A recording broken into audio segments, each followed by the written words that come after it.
Depuis son arrivée à la tête de la FECAFOOT, Samuel Eto'o ne laisse personne indifférent. Entre réforme, polémique et résistance interne, une question divise l'opinion. Faut-il vraiment l'accompagner pour réussir le changement? Aujourd'hui, Jean-Baptiste Nguini tranche sans détour. Il faut accompagner Samuel Eto'o. Pourquoi cette prise de position? À qui profite le blocage actuel? Et surtout, quel avenir pour le football camerounais si on refuse l'accompagnement? On en parle maintenant. Reste bien jusqu'à la fin, donne ton avis en commentaire, abonne-toi, like la vidéo et active la cloche pour ne rien rater. Vous en voulez au management actuel de la Fédération camerounaise de football? Alors, je voulais également revenir là-dessus pour parler du président Samuel Eto'o. Samuel Eto'o, c'est quelqu'un qui a toujours eu beaucoup de respect pour moi. Il m'appelle d'ailleurs papa. Il est très respectueux vis-à-vis des aînés. Et je pense que tout ça vient d'un événement en 2004-2005. Samuel Eto'o n'était pas là, mais le tout-puissant président du Barça est venu au Cameroun. Juan Laporta. Juan Laporta. J'ai l'impression qu'il n'a pas été reçu comme il se devait à la dimension de l'homme, de sa puissance financière, sportive et footballistique. Mes petits frères avaient une petite association de supporters du Barça au Cameroun. Et j'ai profité de cette occasion pour inviter donc, pour proposer à Juan Laporta de venir chez moi, à mon domicile, à Oudja, ce qu'il a accepté parce qu'il avait un fan club assez puissant. Et il a accepté l'invitation. Il était d'ailleurs accompagné d'une équipe de journalistes, journal écrit, télévision, etc. Il est venu chez moi un soir avec l'ambassadeur d'Espagne au Cameroun. Il a reçu une réception mémorable autour de la piscine avec des mets uniquement camerounais, de la musique camerounaise, des danses et tout cela, des chants en espagnol, les chants du Barça. Et il a beaucoup apprécié et tout n'avait pas pu venir. Donc l'année d'après, de retour lors d'une mission en France, je suis dans mon hôtel. Qui m'appelle, c'est Samuel Eto'o. Il me dit, papa, j'aimerais t'inviter ce soir, qu'est-ce que tu fais? Je dis quoi? Je n'ai rien à faire particulièrement. Il est venu avec une grosse limousine, je ne sais même pas quelle marque c'était.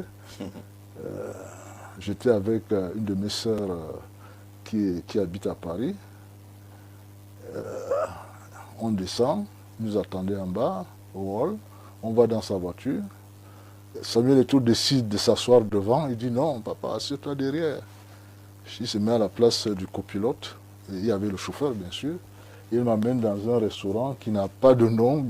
Je crois que ça devait être un club privé où se retrouve l'élite parisienne, puisqu'il reconnaît des figures de très haute personnalité. On a passé une bonne soirée, on a bien mangé. Et voilà, c'est l'homme Eto'o. Maintenant, concernant la gestion du football au Cameroun depuis qu'il est président, c'est vrai que je lui en ai voulu un peu, puisqu'il a eu des problèmes avec celui qui me représente aujourd'hui, Alex Ouona, qui est le président actuel exécutif de Renaissance Football Club de Ngoumou, qui a d'ailleurs eu malheureusement, par les instances disciplinaires, une suspension de 10 ans.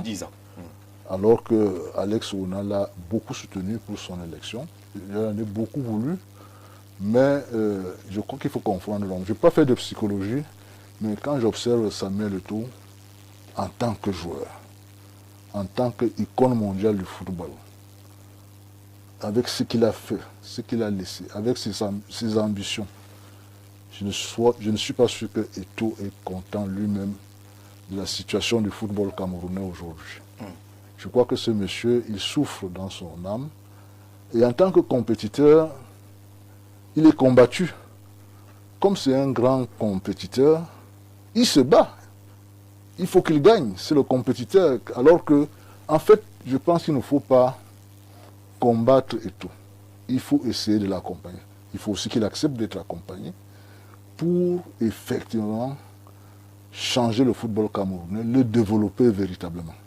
Je pense que tout le monde doit l'accompagner. Il n'est pas seul responsable. Le football, ça concerne tout le monde. Ça concerne le gouvernement, ça concerne les établissements, ça concerne les universités. Il faut des terrains de football. On a connu l'OSUC à l'époque, ce n'était pas la FECAFOOT.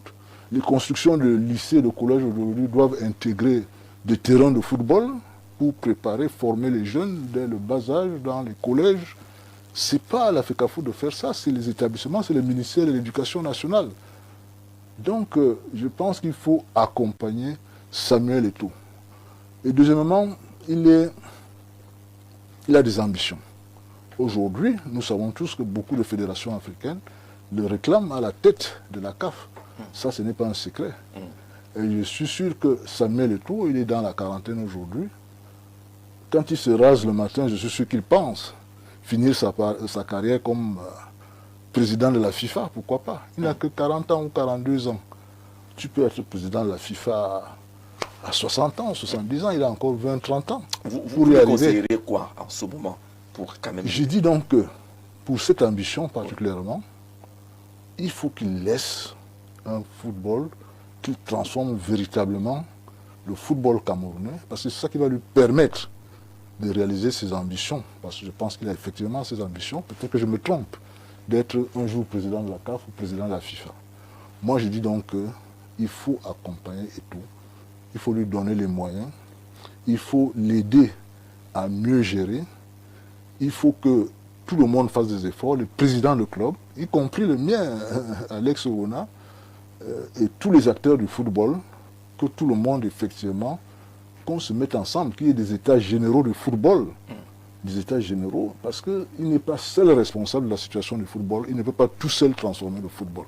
Il est un acteur important et nous devons l'accompagner. Il est aimé par une bonne partie du public camerounais, africain et même mondial.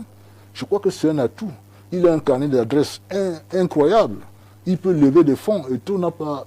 S'il veut vraiment s'y mettre, il n'a pas besoin de 5 milliards annuels pour financer le football camerounais.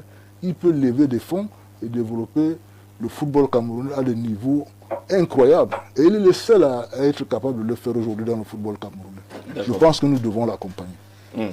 Donc c'est ma position aujourd'hui. Bonsoir Jean-Jacques Zé, depuis Douala, je vous suis et j'admire l'émission. Et l'homme de ce soir, il est pardonneur, voilà, et fidèle, très bien. C'est le président national des jeunes de l'Alliance républicaine, Cissé Bamanga, qui envoie ce message.